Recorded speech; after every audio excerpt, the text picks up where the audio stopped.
Good morning बच्चों। आज हम लोग कक्षा 10 में इतिहास में यूरोप में राष्ट्रवाद का निर्माण के बारे में पढ़ेंगे। जैसे हेडिंग है यूरोप में राष्ट्रवाद का निर्माण। इसमें हम लोग जानेंगे। जैसे देखो 18वीं सदी के मध्य जर्मनी, इटली और स्विट्ज़रलैंड राजशाहियों, डचों और कैंटनों में बटे हुए थे। जैसे 18वीं सदी में के मध्य जर्मनी, इटली और स्विट्ज़रलैंड जो राजशाहियों राजाओं के में, डचों में और कैंटनों में मतलब कई भागों में बटे हुए थे, जिनके शासकों के स्वायत्त क्षेत्र थे। जिनके शासकों के स्वायत्त में स्वतंत्र क्षेत्र थे। पूर्वी और मध्य यूरोप निरंकुश राजतंत्रों के अधीन थे। उसमें जो पूर्वी और मध्य यूरोप सा निरंकुश और तानाशाही शासकों के अधीन था। और इन इलाकों में तरह तरह के लोग रहते थे। जो वहाँ का इलाका था वहाँ भिन्न भिन्न प्रकार के लोग रहते थे। वे अपने आप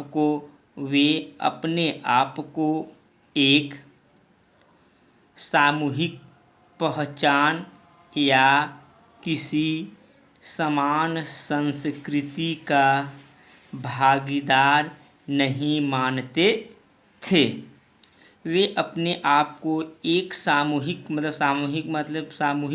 पहचान, समूह, झुंड का पहचान या समान संस्कृति का भागीदार नहीं मानते थे।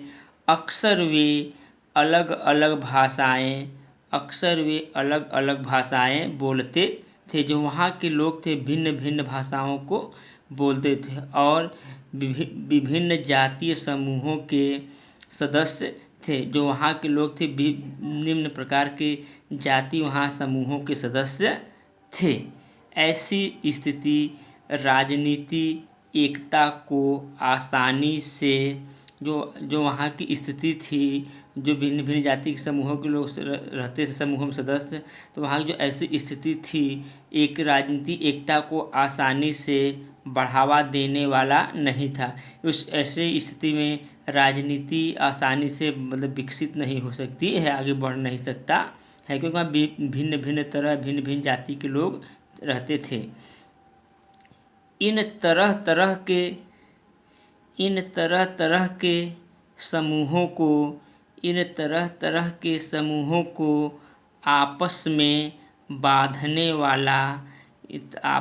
बांधने वाला तत्व केवल सम्राट के प्रति सबकी निष्ठा थी।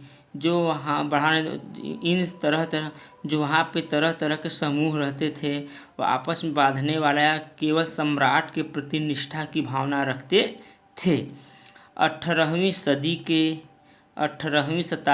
के अंतिम वर्षों में नेपोलियन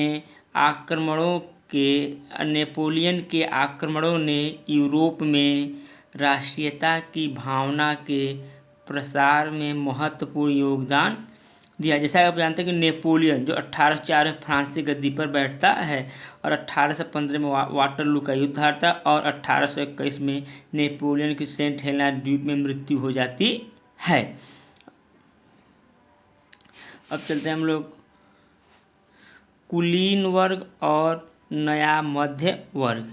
कुलीन वर्ग सामाजिक और राजनीतिक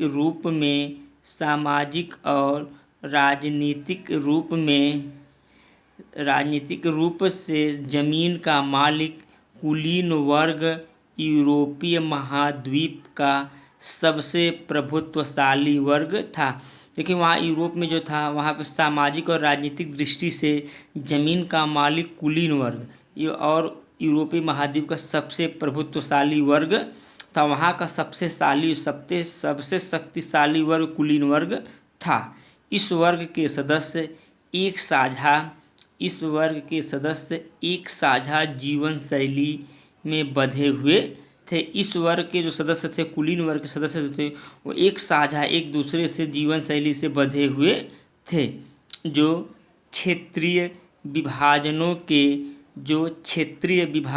के आर पार व्याप्त थी। जहाँ क्षेत्रीय लोग रहते थे उनको में विभाजनों में आर पार व्याप्त थी। राजनीतिक कार्यों के लिए तथा उच्च वर्गों के बीच वे फ्रेंच भाषा का प्रयोग करते थे। यूरोप में जो थे राजनीतिक वर्ग थे, राजनीतिक कार्यों के लिए तथा उच्च वर्गों के लिए, मतलब उच्च वर्ग जैसे कुलीन वर्ग, उच्च वर्ग जो थे वहाँ के लोगों को में बात करने के लिए फ्रेंच भाषा का प्रयोग किया जाता था। उनके परिवार अक्सर वैवाहिक बंधनों से आपस में जुड़े होते थे। जनसंख्या के अधिकांश लोग कृषक थे। जो वहाँ की जनसंख्या थी, अधिकांश लोग खेती करते थे या किसान थे। पश्चिम में ज़्यादातर ज़मीन पर किराएदार और छोटे काश्तकार खेती करते थे। पश्चिम जो था, यूरोपीय पश्चिम जो वहाँ का एरिया था, वहाँ पे ज़्यादातर किसान जो होते थे किराएदार, जो एक ज़मीन लेकर वहाँ काम करते थे, और छोटे किसान होते थे, छोटे काश्तकार खेती करते थे। जबकि पूर्वी और मध्य यूरोप में भूमि विशाल जागीरों में बटी थी। जबकि पूर्वी और मध्य यूरोप में वहाँ की भूमि जो थी बड़े बड़े जागीरदारों में बटी हुई थी, जिस पर भूदास खेती करते थे। जो जागीरदार थे छोटे छोटे किसानों से उस पर क्या करते थे,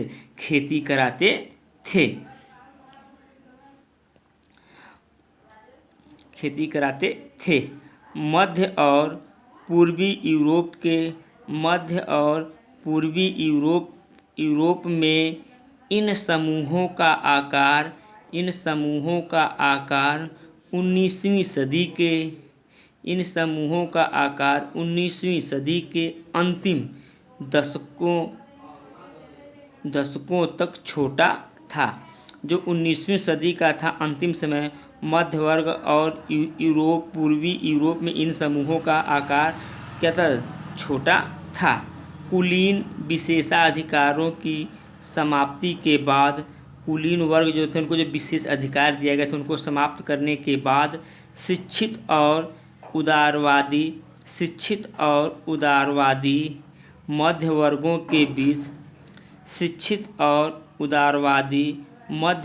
के बीच ही राष्ट्रीय एकता के विचार लोकप्रिय हुए।